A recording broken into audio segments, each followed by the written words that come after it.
kwa sasa tumshukuru zaidi Mama Samia kwa kutuwezesha kutengeneza kiwanda cha Itracom ambacho chenyewe kinazalisha mbolea hapa Tanzania. Sisi kipekee kama wananjagi na wanamchombe tunafurahia ujio wa kiwanda hiki, lakini pia kwa kuzalisha mbolea ya fomi. Mbolea ya fomi kwetu sisi wananjagi imekuwa ni mbolea ambayo kimsingi imekuwa ni mkombozi kwa sisi wakulima.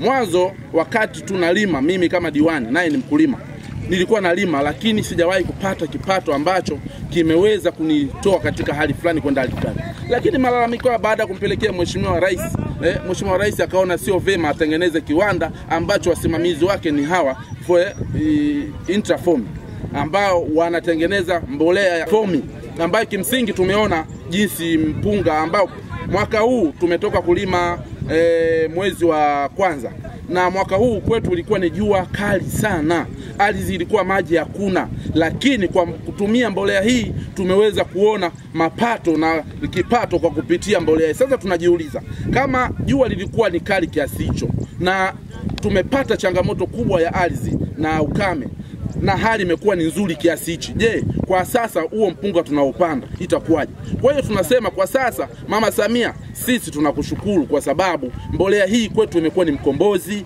imekuwa ni faida, imekuwa ni manufaiko, na wananchi wangu wataenda kunufaika zaidi. Nimekuwa nikifuatilia sana juu ya swala la namna ya kupata mbolea, lakini tangu wakati nimekutana na kampuni hii na kuona mbolea zake jinsi ambavyo zinafanya kazi, hasa ya kupandia, ya kukuzia na pia hii ya kuzalishia, nimeona ni mbolea ambayo kwa sisi kama wakulima ni mbolea inatufaa. Lakini pia tumevutiwa sana na kuwa hii mbolea ni mbolea ambayo haiathiri ardhi. Zaidi ya yote ni kwamba inarutubisha kwa sababu ina thamani ambayo haiwezi kuchosha ardhi. Hivyo tunaifurahia sana na mbolea hii.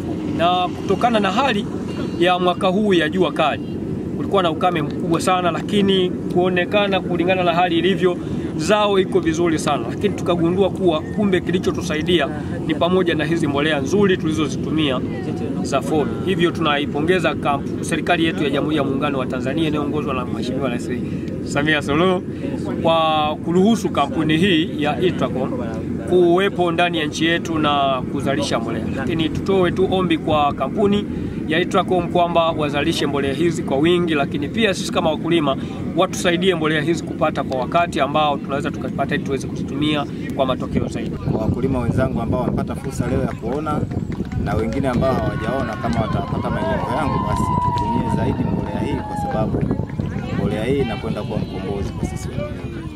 Mbolea zetu zina ubora, maana zinatibu ardhi na zinaongeza mavuno. Kwa mfano, ukitumia hizi mbolea za chumvi tu, labda unaweza kupata mapato mavuno mwaka huu na mwaka kesho, lakini unapozitumia sana zinakuja kuharibu ardhi. Unapokuja sasa kutumia hizi mbolea zetu, kwa sababu ya ile ya hii asili, ni mbolea ambazo zinakuja kutibu ule udongo, alafu unakuja kupata mavuno tena. Kwa hiyo ndio maana tunawataka watu wawe wanatumia mbolea za fomi kuliko hizi ambazo ni za chumvi. Hizi mbolea zetu ni mbolea ambayo ni chumvi na asili zimechanganywa. Kwa hiyo hizi za kwetu ni nzuri kuliko zingine ambazo ni NPK tu.